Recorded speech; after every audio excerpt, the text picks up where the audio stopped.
Welcome guys, तो स्वागत है एक और नए वीडियो में। और आज की वीडियो होने वाली है 15 अगस्त पे, जो कि हम लोग अपने कॉलेज में सेलिब्रेशन करने वाले हैं। और ये मतलब जो प्रोग्राम हम लोग कर रहे हैं सेमिनार हॉल में होने वाला है।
हम सेमिनार हॉल में पहुंच चुके हैं। अभी देखते हैं सेमिनार हॉल में मतलब अभी देखिए सब लोग बैठ रहे हैं, तो कोई दिक्कत नहीं है। यहाँ पे मतलब सब अच्छे से हो रहा है। इधर फोटो सेशन चल रहा है, इधर बॉस लोग देखते हैं।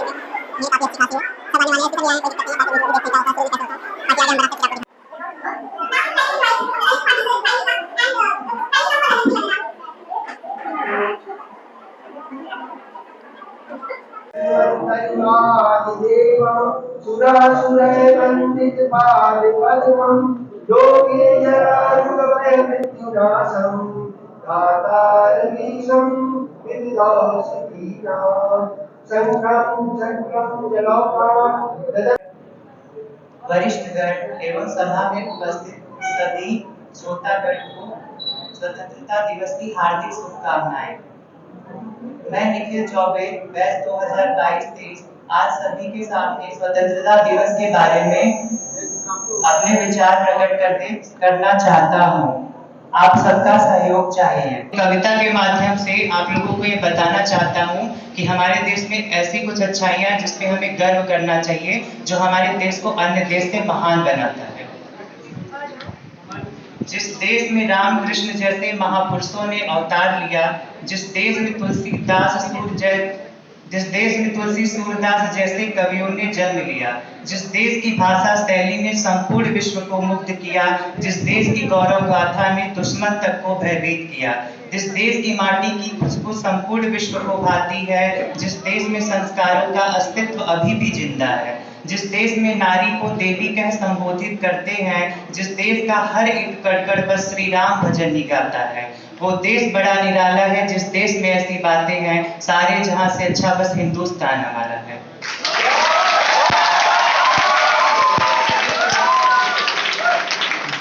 जिस देश की धरती ईश्वर के पद चिन्हों से रंगी हुई, जिस देश का हर एक मानव संपूर्ण शक्ति से भरा हुआ, जिस देश की नदियां कलकल कर उस देश की गाथा गाती हो, जिस देश का वायु वेग तक जड़ में भी चेतन भरता हो, जिस देश के सागर की लहरें अंबर तक को स्पर्श करे, जिस देश में हिम विराट जैसा पर्वत अस्तित्व रखता हो, जिस देश में कविता गाकर के उन्मुक्त सुनाई जाती हो, जिस देश में गीता रामायण का पाठ पढ़ाया जाता हो, वो देश बड़ा निराला है। जिस देश में ऐसी बातें हैं, सारे जहां से अच्छा बस हिंदुस्तान हमारा है।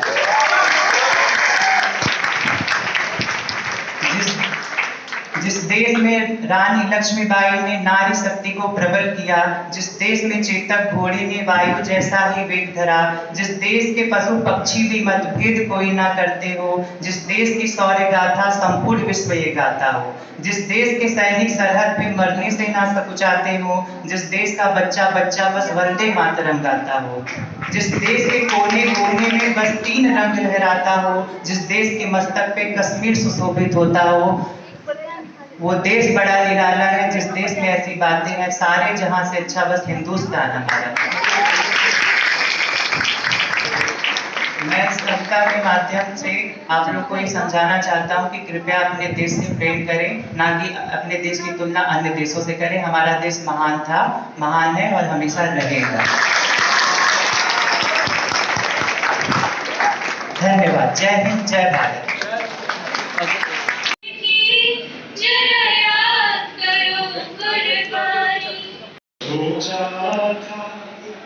हाँ तुम बिल्कुल ऐसी हो जैसा मैंने सोचा।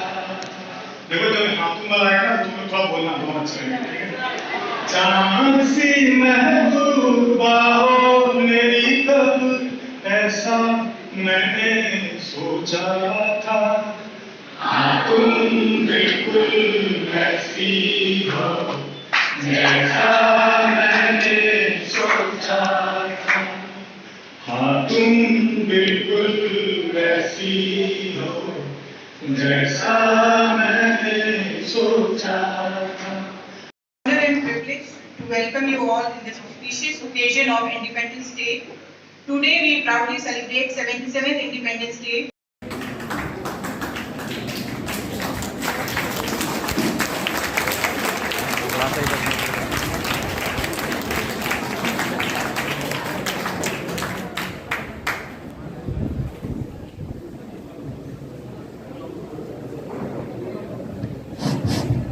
हेलो हेलो, सुनो सुनो सुनो। अरे पिंटुआ, हाँ पिंटुआ, आज तू जनता को क्या दिखलाएगा? आज हम जनता को कुछ अच्छा दिखलाएंगे। अरे अच्छे में क्या दिखलाएगा, जादू तो ना? अरे नहीं चिंटू, आज हम सबको एक मानसिक बीमारी के बारे में बतलाएंगे। अरे पिंटुआ, सुनने में तो बहुत अच्छा लग रहा है, चलो करके दिखाएं। आओ चलो देखते हैं। तो आइए हम अपने नाटक का पहला दृश्य प्रस्तुत करते हैं। इस दृश्य में एक किशोरी लड़की अपने घर में अकेले बैठी रहती है। अब आगे।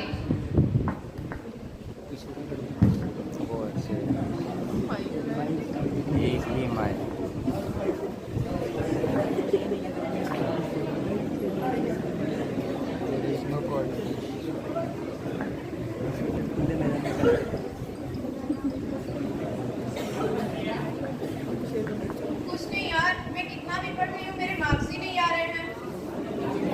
अरे यार, मैं टीचर के क्वेश्चन पूछने में एकदम ब्लैंक हो जाती हूँ।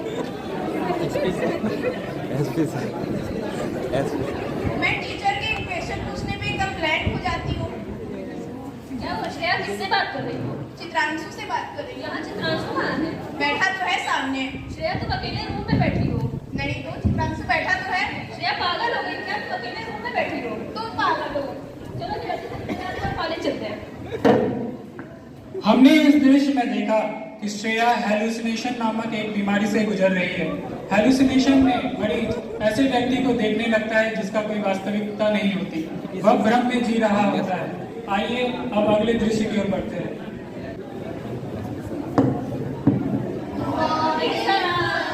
गुड मॉर्निंग, बैठ जाए। जैसा कि आप लोगों को पता है, आप लोगों का पिछले वीक में एग्जाम हुआ था, उसका रिजल्ट आ चुका है।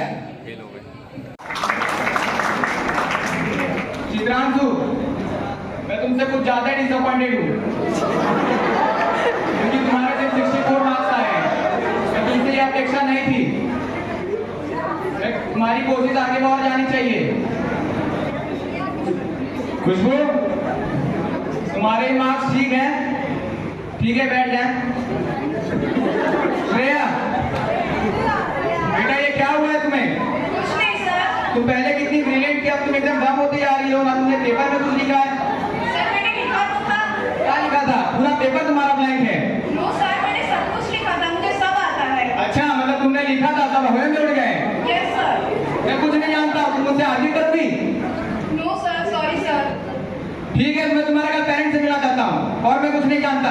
Class dismiss. Sorry sir.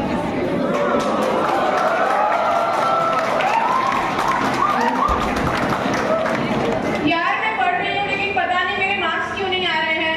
कोई बात नहीं श्रेया, लेकिन तुमने पक्का लिखा था ना? हाँ यार, आजकल कुछ ठीक नहीं चल रहा है मेरे घर पे भी। घर में कोई प्रॉब्लम है क्या श्रेया? हाँ यार, मेरी मम्मी बिल्कुल सपोर्टिव नहीं है और बहुत ज्यादा स्ट्रिक्ट है। नहीं श्रेया, झूठ क्यों बोल रही हो? तुम्हारी मम्मी से तो हम लोग मिले हैं, एडमिशन की टाइम आई थी, अच्छी तो है। नहीं यार, तुम लोग नहीं जानती, घर पे मैं रहती हूँ, मैं जानती हूँ। जब तुम्हारे घर आए तो उन्होंने कितना अच्छा बिहेव किया था हमारे साथ। नहीं यार, घर पे मैं रहती हूँ कि तुम लोग रहते अरे हम लोग भी मिले हैं ना। रहने तो खुशबू वो ऐसे ही हो गई। चलो जाने दो। इस दृश्य में हमने देखा श्रेया पहले पढ़ने में बहुत अच्छी थी, लेकिन अब वो पढ़ने में बहुत कमजोर हो गई है। वो क्लास में उसका पढ़ाई में बिल्कुल भी ध्यान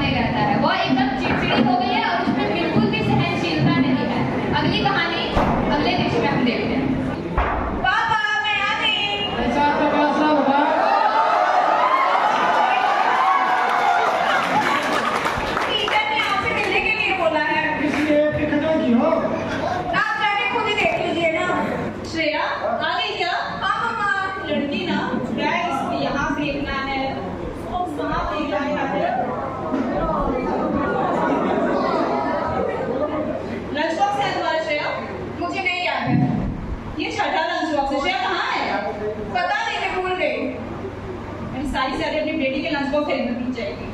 कमाता है अपनी बेटी के लिए तो।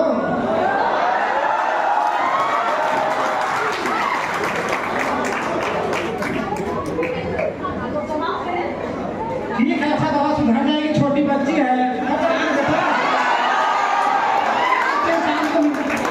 बाय पापा। श्रेया सुबह नाश्ता करके गई थी, तो डस्टबिन में नाश्ता कैसे पड़ा था? मुझे क्या पता। फिर झूठ? नहीं, मैं झूठ नहीं बोल रही हूँ। तो झूठ नहीं बोले तो वो कहाँ से आया है? मुझे नहीं पता है। ब्रश करके गई थी? हाँ किया था। दिखाओ। हर बात बस झूठ ही बोले, हर बात झूठ कैसे बोले? मैं झूठ नहीं बोल रही हूँ। अच्छा चलो ठीक है, ठीक है मान लिया। आओ आओ खाना खाओ, आ जाओ। मैं नहीं खाऊंगी। श्रेया खाना खाओ। मैं नहीं खाऊंगी। श्रेया खाना खा लो, आ जाओ। मैं नहीं खाऊंगी। मैं नहीं खाऊंगी। इस दृश्य में हमें पता चलता है कि श्रेया अपने कमरे को व्यवस्थित नहीं रख पाती है, उसे कोऑर्डिनेशन में तकलीफ होती है, उसे चिड़चिड़ापन रहता है, उसे भूख नहीं लगती है। ऐसे काफी लक्षण उसके अंदर उत्पन्न हो रहे थे। अब हम अगले दृश्य में देखेंगे पेरेंट्स और टीचर्स के बीच की मीटिंग को। सर प्रणाम, श्रेया के पिताजी हैं। अच्छा, आप ही श्रेया के पिताजी, आइए आइए, जी सर। बैठिए बैठिए। हमने आपको बहुत जरूरी काम से यहाँ बुलाया है। जी सर। आपके श्रेया के बारे में मुझे कंप्लेन करना था। जी सर, क्या सर? जैसा कि आप भी जानते हैं, आपकी बच्ची पहले पढ़ने में कितनी ब्रिलियंट थी। जी सर। अब वो पता नहीं क्या हुआ, उसे क्लास में ना ध्यान देती है, दूसरे बच्चे से एकदम झगड़ती रहती है। जी सर। मैं आपको उसका पिछले मार्क्स का मार्कशीट दिखाना चाहूंगा पेपर का। जी सर। देखिए पूरा ब्लैंक है। जी सर, खाली तो है। फिर भी वो मुझसे क्लास में आगे कर रही थी कि नहीं सर मैंने कुछ लिखा है। अच्छा ऐसा सर? आप बताएं ऐसा कैसे चलेगा? जी सर, उसके लिए माफी मांगते हैं सर। आप लोग ध्यान दीजिए, ध्यान जी सर। दीजिए उस पर। जी सर। जी जी सर। ध्यान दीजिए। प्रणाम प्रणाम।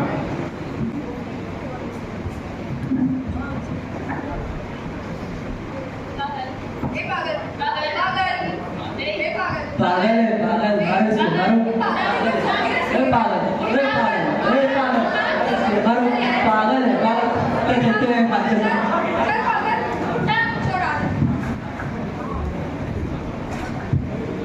अब हम श्रेया के घर पर उसके माता पिता के बीच के वार्तालाप को सुनते हैं और इस बात से श्रेया के ऊपर क्या प्रभाव पड़ता है, आइए देखते हैं। रिया कहाँ है? श्रेया को बुलाओ। मैं नहा रही हूँ। श्रेया मैं बाहर जाओ, आ रही हूँ। हाँ पापा। तुम्हारे टीचर से मिले थे, तुम क्या गलती करके आए हो कॉलेज में? कुछ भी तो नहीं किया मैंने। की हो तो सर झूठ बोला है। हाँ। झूठ बोला है। हाँ। बदतमीजी करते हो। ठीक है, अगले बार ऐसा मत करना। मैं अपनी जिंदगी से तंग आ चुकी हूँ। क्या हो गया ऐसा? सब लोग पता नहीं क्यों मुझे ही गलत समझ रहे हैं। मैं जीना ही नहीं चाहती अब। तो क्या फायदा ऐसी जिंदगी का? शायद तुम ठीक कह रहे हो। ऐसी जिंदगी से अच्छा है मैं मर भी जाऊँ। तो देख लो तुम्हारी लाइफ में क्या करता है।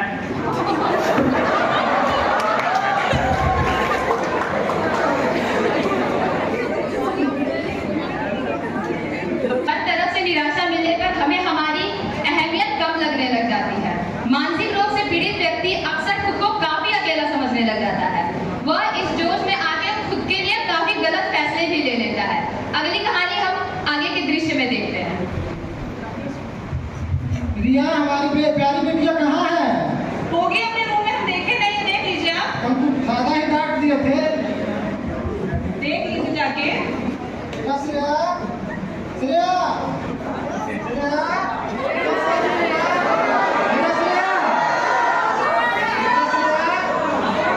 इतना गंदगी क्या है? तुम्हारे में जहर का बोतल कहाँ से? कहाँ से? रिया?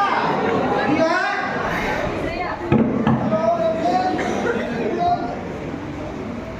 यहाँ पर हमने देखा श्रेया खुद को जहर दे लेती है। यहाँ से श्रेया को श्री कृष्णा आयुर्वेदिक हॉस्पिटल ले जाया जाता है।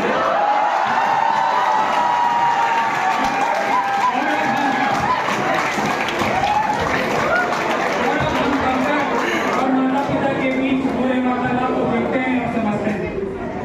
ये वार्ड नंबर 9 के पेशेंट मेंटल पेशेंट के पेरेंट्स आए हुए हैं। आप श्रेया सिंह की माता जी हैं? जी बताइए। जी, हम आपको बताना चाहते हैं कि आपकी बेटी को हमने एग्जामिन किया और जहाँ तक हमें लगता है आपकी बेटी मानसिक रोग से ग्रसित है। मानसिक रोग से ग्रसित है क्या मतलब? पागल कह रहे हैं अपनी बेटी को?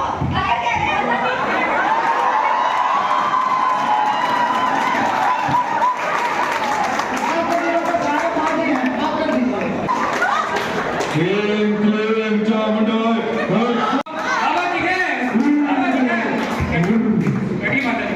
आइए माते आइए।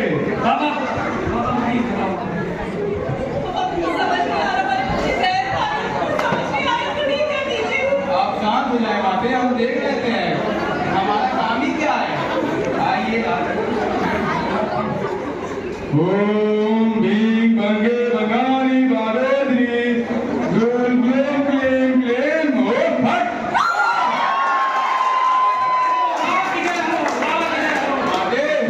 जैसा कि हमने अपनी अंतर आत्माओं को पता किया है, आपकी बिटिया में प्रेत आत्मा ने वास किया है।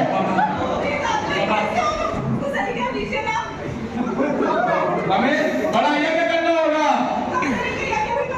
बस अभी तुरंत हमारे चेले के पास जाकर कुछ धन देना, पूजा की सामग्री लाए। 35,000 में 35,000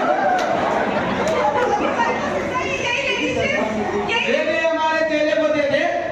यहाँ क्या कर रही हो तुम? यहाँ हॉस्पिटल में महिला है, पागल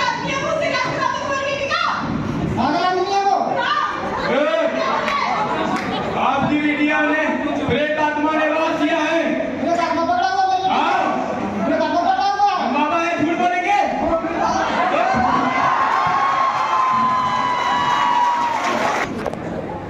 डॉक्टर साहब, डॉक्टर साहब। अरे क्या हुआ आपकी बेटी को? ये तो पहले बहुत ठीक थी। अरे तांत्रिक के फेरे में फंस गई है मेरी पत्नी। तुमने सही करने ही कहा दिया। ठीक है, शांत हो जाइए। शांत हो जाइए। आप ठीक बैठिए। है, डॉक्टर साहब बुलाइए, डॉक्टर साहब बुलाइए। डॉक्टर, वही बेटी सही करने वाले देख लेंगे। ठीक है, ठीक है, ठीक है, ठीक है। हाँ, उन्हें वापस तो आना ही था। जी डॉक्टर साहब, देखिए मेरी बेटियों को बीमार है। जैसा कि हमने आपको पहले ही बता दिया था कि आपकी बेटी मानसिक रोग से ग्रसित है। इसको स्किज़ोफ्रेनिया नामक एक बीमारी हुई। ये क्या होगा डॉक्टर साहब? स्किज़ोफ्रेनिया एक बीमारी है, मेंटल डिसऑर्डर है, जिसमें पेशेंट की फील करने की एबिलिटी, ठीक करने की एबिलिटी अफेक्ट हो जाती है। अच्छा डॉक्टर साहब, क्या इसका इलाज है डॉक्टर साहब? जी, हम इनको कुछ मेडिसिन देंगे और प्लस थेरेपी भी देनी पड़ेगी। जी डॉक्टर साहब, हम अपनी बिटिया के लिए सारा धन उठा देंगे। मेरी बिटिया ठीक हो जानी चाहिए। ये ठीक होने का आप हमारे जड़ों में रख दीजिए, चाहिए। ठीक है डॉक्टर साहब। हम ये कंफर्म नहीं बता सकते कि कितना समय लगेगा, लेकिन हम अपनी तरफ से पूरी कोशिश करेंगे। जी डॉक्टर साहब। ये बहुत लंबा प्रोसीजर, अगर आप कहें तो हम इनका इलाज शुरू कर दें। जी डॉक्टर साहब, इलाज की स्टार्ट कीजिए। ठीक है, नर्स ले चलो पेशेंट को। दुनिया आज काफी तेजी से एक नए आविष्कार, नए प्रयोग कर रही है, नई तकनीकी और नई ऊंचाइयों को छू रही है। इन सब सफलताओं के बीच हम कई बीमारियों से लड़ते रहे हैं और लड़ भी रहे हैं। आज हम सब श्री कृष्णा आयुर्वेदिक मेडिकल कॉलेज के प्रथम वर्षीय छात्र छात्राएं आपको अपने नुक्कड़ नाटक के द्वारा स्किज़ोफ्रेनिया नामक एक मानसिक बीमारी से के बारे में बताया है। ये बीमारी अन्य मानसिक बीमारियों जितना सामान्य नहीं है। स्किज़ोफ्रेनिया लगभग 300 लोगों में से एक को प्रभावित करती है। इसकी शुरुआत अक्सर किशोरावस्था के अंत से होती है। इस बीमारी में विशेष रूप से मरीज के विचार वास्तविकता से संपर्क तोड़ देते हैं। जैसे मरीज को हेलुसिनेशन, इल्यूजन, आवाजें सुनाई देना, भय होना इत्यादि लक्षण हो सकते हैं। ऐसे व्यक्ति समाज से दूर अकेले रहना पसंद करते हैं। उनके दोस्त नहीं होते। वे अक्सर उनका व्यवहार अक्सर अव्यवस्थित होता है। उनके अंदर उत्तेजना, चिड़चिड़ापन, भूलने की बीमारी, क्रोध, चिंता। ऐसे व्यक्ति खुद को क्षति पहुंचाने में भी नहीं झिझकते। अगर हम समाज में किसी ऐसे व्यक्ति को देखते हैं तो हमें उसे पागल नहीं समझना चाहिए, उसका मजाक नहीं उड़ाना चाहिए, उसे तंग नहीं करना चाहिए। अच्छे नागरिक की तरह उसे चिकित्सक के पास लेके जाना चाहिए ताकि उसका इलाज सही से हो सके। और अगर माता पिता अपने बच्चे को इन लक्षणों से पाते हैं तो उन्हें लगता है कि उन पर कोई ऊपरी बाधा है। वह तांत्रिक के चक्कर में पड़कर अपने बच्चे की जिंदगी बर्बाद कर लेते हैं। मरीज को तुरंत ही चिकित्सालय में ले जाना चाहिए ताकि उसकी चिकित्सा अच्छे से हो पाए और वह रोग से ठीक हो पाए। डॉक्टर की बातों पर हमें विशेष ध्यान देना चाहिए। मानसिक रूप से हमें डॉक्टर की बातों पर विशेष रूप ध्यान देना चाहिए और मरीज के आसपास हमें खुशहाल माहौल बना के रखना चाहिए। अतः इस नुक्कड़ नाटक के द्वारा दिए गए संदेश पर हम अमल करेंगे और एक जिम्मेदार नागरिक की तरह देश की तरक्की की राह पर लेके जाएंगे। जय हिंद, जय भारत। आइए हम सब मिलकर एक संकल्प लेते हैं। आओ ले सामाजिक एकता का संकल्प, आओ ले सामाजिक एकता का संकल्प, समाज की तरक्की का यही है विकल्प। क्या यही है विकल्प? धन्यवाद। धन्यवाद। का गुरुजी का हो चलाऊ ई बकरा त ना पकड़ाई आ चलाऊ लगा तो अपन दाल यहाँ ना डली का कही जाए गुरुजी? मैं चलाऊ चला दूसरे गांव में डेरा डाली चली होगी जब दाल करी तब